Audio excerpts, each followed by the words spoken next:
আসসালামু আলাইকুম রহমতুল্লাহি ওয়া বারাকাতুহু। আমার কলেজের ভাই আপুরা কেমন আছেন?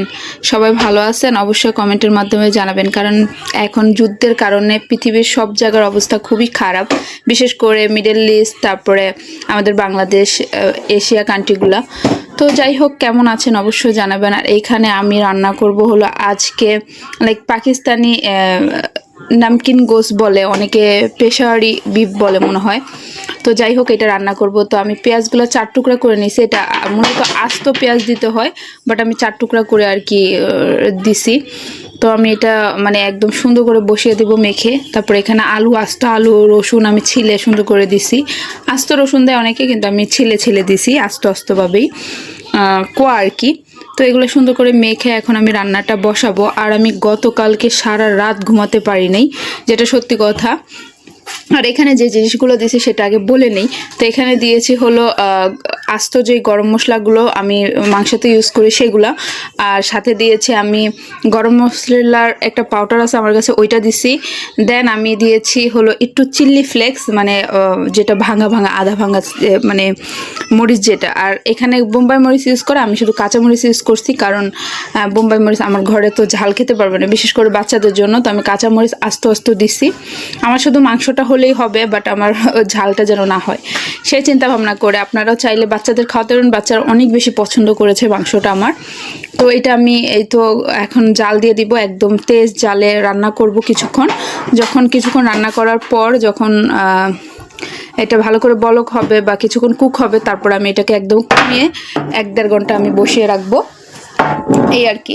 তো যাই হোক, রান্নার সিম্পল কথাটা তো বললাম। তো আসলে না, এই যে যুদ্ধতে মনে হয় না যে দেশের কেউ ভালো আছে বা আমরাও ভালো আছি, বা মিডল ইস্টে যারা আছে, ওমান, সৌদি, কুয়েত, কাতার, বাহরাইন, এমারত, তারাও কিন্তু শান্তিতে নাই, বা আশেপাশে যে দেশগুলো যুদ্ধ করতেছে তারাও কিন্তু ভালো নেই। তো কবে যেন শেষ হবে যুদ্ধটা, আসলে ঘুমাতেও পারি না। আমার কালকে সারা রাত ঘুম হয় নাই। ছোট ছোট বাচ্চা, তো যতই দিন যাচ্ছে পরিস্থিতি আরো ভয়াবহ হচ্ছে। তো এর জন্য আর কি অনেক বেশি চিন্তা হয় ছোট ছোট বাচ্চা কাচ্চা নিয়ে। তো ওদের আমি কিন্তু গোসল করিয়ে দিছি, তবে মাংসটা হতো। তার এদিক দিয়ে রাফি কি করে, এখন আয়সাকে মারে, তো চিমটি দিছে ওকে। তো এদিক দিয়ে আমার মাংসটা ডান হয়ে গেছে, কুক হয়ে গেছে। আমি 2 ঘন্টা কুক করছি, ওদের গোসল করেছি, ঘর দুয়ার ক্লিন করছি, অনেক কাজ করলাম এর ভিতরে। তো সেই চিন্তা করি। তারপরে অনেকেই কিন্তু বাংলাদেশেও দেখি যে পরিস্থিতি ভালো না, অনেকের অনেক সমস্যা হচ্ছে। ইন্ডিয়াতে পরিস্থিতি ভালো না, আশেপাশে এই যে নিউজে দেখি, তখন খুবই খারাপ লাগে আসলে। যে কারেন্ট চলে যাবে, দেন সমস্যা হচ্ছে, কারখানা এত টাইম চলবে, অত টাইম চলবে না, দেন বাচ্চাদের অনলাইন ক্লাস হচ্ছে। তো আসলে বাচ্চাদের ফিউচার কি? আমি এই বছর রায়হানকে ভর্তি করাতে চাইছিলাম, তো আমি এই যে জুন জুলাইতে আর কি ভর্তি করাতাম। তো এখন কি করব বুঝতে পারছি না। এখন তো আবার দেশে যে গেলে, তো এখন টিউশনটা চলতেছে, কন্টিনিউ চলুক। এখন সবাই অনলাইনে ক্লাস করছে, আজকে দীর্ঘ কতদিন ধরে এখানে অনলাইনে ক্লাস হচ্ছে, স্কুল বন্ধই বলতে পারেন, কারণ অনলাইনে ক্লাস কিন্তু স্কুলের মতো হয় না। তো এখন বাংলাদেশেও নাকি এরকম হবে শুনতেছি, কিন্তু আসলে বুঝতে পারতেছি না। তো যাই হোক, আসলে মানুষ তেল না থাকলে বা সব কিছু না চললে কিভাবে মানুষ চলবে? গাড়ি ঘোড়া না চললে তো একটা তো হাল করতেই হবে, তাই না? তো এই তো এদিক দিয়ে বাচ্চারা খাচ্ছে জেল, ওর বাবা নিয়ে আসছে। তো আসলে রাত্রে না অনেক চিন্তা ভাবনা করে ঘুম আসে না। শুধু আমার জন্য, আমার ফ্যামিলির জন্য চিন্তা হয় না, আশেপাশে সবার জন্যই চিন্তা হয়, বা আপনারা যারা আছেন সবার জন্যই চিন্তা হয়, পৃথিবীর মানুষের জন্যই চিন্তা হয়। তো ফিলিস্তিনে যে সমস্যাগুলো হয়েছে, বাচ্চারা যে কষ্টটা করছে, ফিলিস্তিনের জিনিসগুলো তো আমরা সবাই দেখছি, স্বাভাবিক কম বেশি। তো ওই পরিস্থিতিটা দেখে তো অবশ্যই আমাদের অনেক কিছু জানাশোনা হয়েছে। তো ওই পরিস্থিতিটা না পুরো পৃথিবীতেই হয় সেই চিন্তা করি। যাই হোক, আল্লাহ যা ভালো রাখার নসিবে সেটাই করবে, আল্লাহ যা ভালো মনে করে আর কি।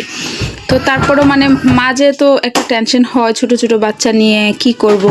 আর দুনিয়াতে রায়হান আসলো, করোনা শুরু হলো। রায়হান আসার পর থেকে অনেক ঝামেলা একটার পর একটা আসতেই আছে বছরে। তো এই জিনিসগুলো চিন্তা করি আসলে। তো ছেলে মেয়ে আলহামদুলিল্লাহ 4 জন দিছে, আল্লাহর বান্দা, আল্লাহ দিছে। কিয়ামতের আগেও নাকি মানুষের বাচ্চা হবে, ডেলিভারি হবে, দেন এটা একটা নর্মাল বিষয়। বাট দিন শেষে তো আমরা মানুষ, তাই না? তো এখন আমি বাচ্চাদের খাইয়ে দিচ্ছি, আর মাংসটা মাশাআল্লাহ অনেক মজা হয়েছে। তো সবাই মিলে মা ছেলেরা খেতে বসলাম। তো এর জন্য আছে না ঘুম হয় না, মানে এই চিন্তাগুলো কেন যেন অটোমেটিকলি ব্রেনে ঘুরতে থাকে, অস্থির লাগে, একদম একটা অস্থিরতা লাগে যে ঘুম হয় না। আর বাচ্চাদের একটু পরপর দেখি আর ভাবি যে আসলে দুনিয়াটা কোন দিকে যাচ্ছে আল্লাহ মালুম।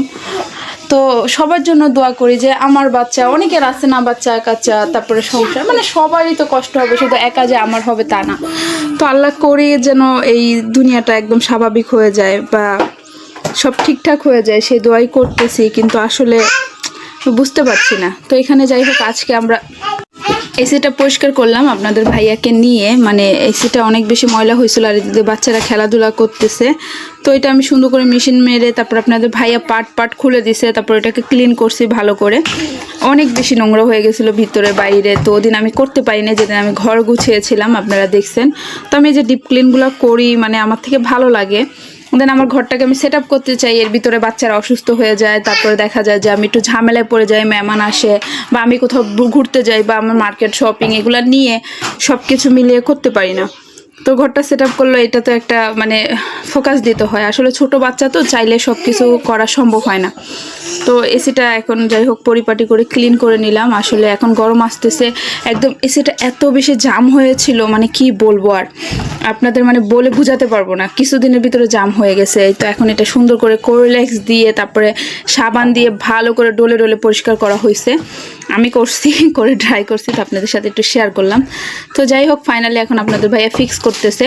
আসলে আপনাদের ভাইয়া সব কাজই জানে, যেহেতু উনি গাড়ির এসি ঠিক করতে পারে, মানে গাড়ির সব কাজ জানে মাশাল্লাহ করে। তো আসলে এসি এটা কোনো ব্যাপার না তার জন্য, যেহেতু সে মেকানিক ইঞ্জিনিয়ার। তো যাই হোক সব মিলে আলহামদুলিল্লাহ। তো এই তো আপনাদের ভাই এটাকে ফিক্স করতেছে, এটা খুলছে তো দেখছেনই, তো একে একে ফিক্স করতেছে, এটাকে মিশিং মারা হয়েছে, এটাকে ক্লিন করা হয়েছে। দেখেন এখন এসিটা কত সুন্দর লাগতেছে মাশাল্লাহ, আর এত বেশি সুন্দর সার্ভিস দিচ্ছে, মনে হচ্ছে নতুন এসির মতো, একদম নতুন হয়ে গেছে আর কি বলতে পারেন। তো আস্তে আস্তে কাজকর্ম সবগুলাই কিন্তু বন্ধ হয়ে যাচ্ছে, আর এদিক দিয়ে ওদের দিছি মানে সুন্দর করে আর্ট করতে। তো ওরা একবার এখানে বসে, একবার টেবিলে বসে, একবার মানে এখানে দেখেন কতগুলো কাপড় জমে আছে, যেগুলো আমি ভাঁজ করবো আজকে 3-4 দিন ধরে, পাচ্ছি না, সময় পাই না। বললাম না যে সময় পাই না, যে একটার থেকে একটা কিছু করবো, দেন ওই সময়টাই পাই না। সময়ের অনেক সমস্যা, আমার অনেক সমস্যা, মানে সময় একদম হাতেই ধরতে পারছি না। আর বাচ্চারা যত বড় হচ্ছে ততই মনে হয় যে আমার কাছে সময় আরও মানে আরও সংকট হয়ে আসতেছে। তো এই তো দেখেন এখন ওদের নতুন রং পেন্সিল দিছি, কারণ ওরা কয়দিন পর পর রং পেন্সিল শেষ করে ফেলে, আর এই নতুন রং পেন্সিল দেওয়ার পর ওরা যে ঘটনাটা ঘটিয়েছে সেটা আপনাদের সাথে আমি শেয়ার করবো অবশ্যই। তো এই তো দেখেন সুন্দর করে পেন্সিলটা নিচ্ছে, আর আমি বলতেছি যে আর কিন্তু এই পেন্সিলগুলো হারিও না। ওদের মনে হয় বছরে কতগুলা যে পেন্সিল লাগে, আপনারা দেখছেন যে এই যে রাহানের বার্থডের পর থেকে মানে আমি 6-7 প্যাকেট রং পেন্সিল এনে দিছি, রাখতে পারে না কিন্তু ওইটা ওদের দরকার কদিন পর পর ওদের কালারের জন্য। তো রাহান বিশেষ করে কালার করতে পছন্দ করে, তার জন্য কিন্তু কালার কিনি। তো এগুলা সব করে হলো রাহিম, আয়শা, রাফি, ওরা নষ্ট করে। তো রাহান আর্ট করতে অনেক বেশি পছন্দ করে। সবগুলা কালার পেন্সিল ভাঙো তুমি।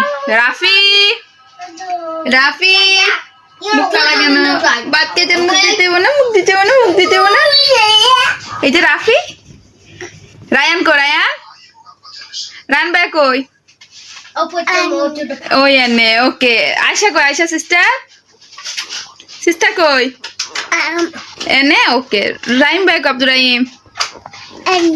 মামি কই, মামি, মামি কই, মামি। ড্যাডি কই, daddy. Another room. Mashallah, mashallah. Rafi. Ita. Bhaiya koi, Ryan bhaiya, Ryan bhaiya. Rafi ko, Rafi. Rafi de dekho, Rafi, Rafi. Ita Rafi, ita Rafi, ita Rafi, ita Rafi. Mashallah. Ita Rafi des. Rafi new dress koi. ওই ঘরে মাশাআল্লাহ। Ayesha new dress কই, Ayesha new dress, Ayesha new dress একটা princess ওইটা। Ayesha new dress কই, আরেকটা কই, আরেকটা red colour, red colour new dress কই আয়শা, দেখো নাই কই, ইয়া কই, কই ওইটা তো পিনছে একটা, তার একটা কই, আরেকটা, আরেকটা কই, রেড কালারটা কই, ইয়ে মাশাআল্লাহ রাফি, মাশাআল্লাহ। ভাই হেল্প করছে। কুট কুট আলা ঘুমাইবা চলো ঘুমাও, মুখ ধোয়া দিই। তো ওরা বসে বসে কালার করছে আর রাফি ঘুমাচ্ছে। তো নতুন রং পেন্সিল পেয়ে তো অনেক খুশি, তা এখন তো এটা নিয়ে অনেক সময় বসে থাকবে। তো যাই হোক, এরপর ওরা একটা ঘটনা করছে, সেটা আমি দেখাবো। আর যে কথাটা বলতেছিলাম, এর জন্য না নিঃশ্বাস বন্ধ হয়ে আসে, ঘুমা হয় না ঠিক মতো। তো সবাই দোয়া করবেন সবার জন্য। এটাই, আল্লাহ যেন পরিস্থিতি সব স্বাভাবিক করে। আসলে মা বাবা হওয়ার পর আরও মনে হয় দায়িত্ব বেড়ে যায়, টেনশন বেড়ে যায়। এটা আপনি না চাইলেও কিন্তু টেনশন চলে আসবে অটোমেটিকলি। আর এদিক দিয়ে ওয়াইফ দিয়ে ওরা পরিষ্কার করতেছে, মানে দেখেন রং করে কি করছে। এটা তো পরিষ্কার হবে না, বাট আমি ওদের দিয়ে করাচ্ছি, দুষ্টুমি করছি, মানে এটা দিয়ে বুঝাচ্ছি যে এটা আর করো না নেক্সট টাইম, এইটা আর কি। তো সবাই ভালো থাকবেন, আল্লাহ হাফিজ, আসসালামু আলাইকুম। নতুন হয়ে থাকলে আমার চ্যানেলটি সাবস্ক্রাইব করে আমার পাশে থাকবেন। অবশ্যই বেল আইকনটা ক্লিক করবেন যেন নিয়মিত আমি ভিডিও দিলে আপনাদের কাছে চলে যায়।